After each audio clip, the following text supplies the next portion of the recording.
এদিকে জামালপুরের দেওয়ানগঞ্জে ভাসমান সেতু ভেঙে ব্রহ্মপুত্র নদে ডুবে 5 শিশুর মৃত্যুতে এলাকায় শোকের ছায়া নেমে এসেছে। এরই মধ্যে তাদের দাফন সম্পন্ন হয়েছে। ঈদের দিন বিপুল সংখ্যক মানুষ ভাসমান সেতুটিতে উঠলে এটি ভেঙে মারা যায় 5 শিশু।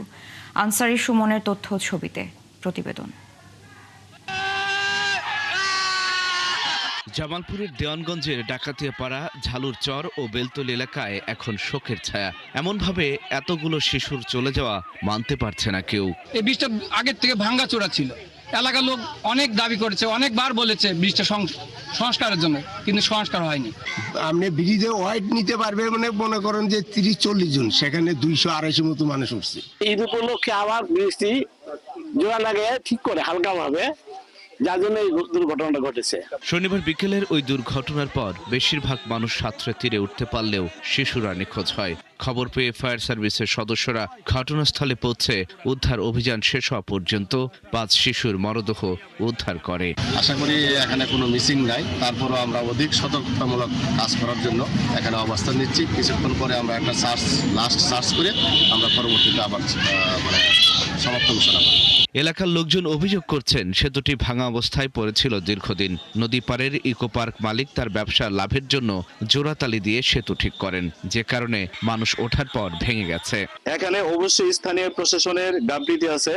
এই গাফিলতির জন্য ইকো পার্কের মালিক সহ প্রশাসনে যারাই জড়িত থাকুক না কেন, আমরা এর সুষ্ঠু বিচার চাই।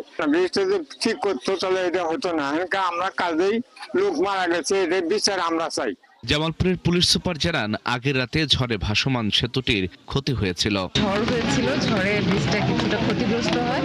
এই কারণে যখন অনেক লোক সমাগম হয়েছে তখন ব্রিজটা ছিঁড়ে গেছে বা ভেঙে গেছে। ভেঙে গিয়ে লোকজন পানিতে পড়ে যায়। বড়রা সাঁতার কেটে উপরে ওঠে, কিন্তু ছোট বাচ্চা যারা তারা উঠতে পারেনি। দেওয়ানগঞ্জের উপজেলা নির্বাহী কর্মকর্তা জানান, নিহতের পরিবারকে সরকারিভাবে আর্থিক সহায়তা ছাড়াও বেসামরিক বিমান পরিবহন ও পর্যটন প্রতিমন্ত্রী এম রাশিদুজ্জামান মিল্লাত প্রত্যেক নিহতের পরিবারকে 50,000 টাকা করে ব্যক্তিগত সহায়তার কথা জানিয়েছেন।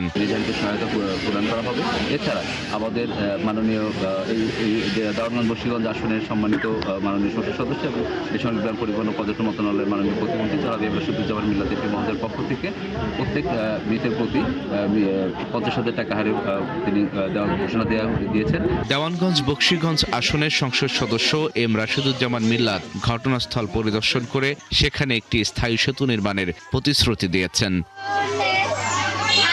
আল ইমরান, 71।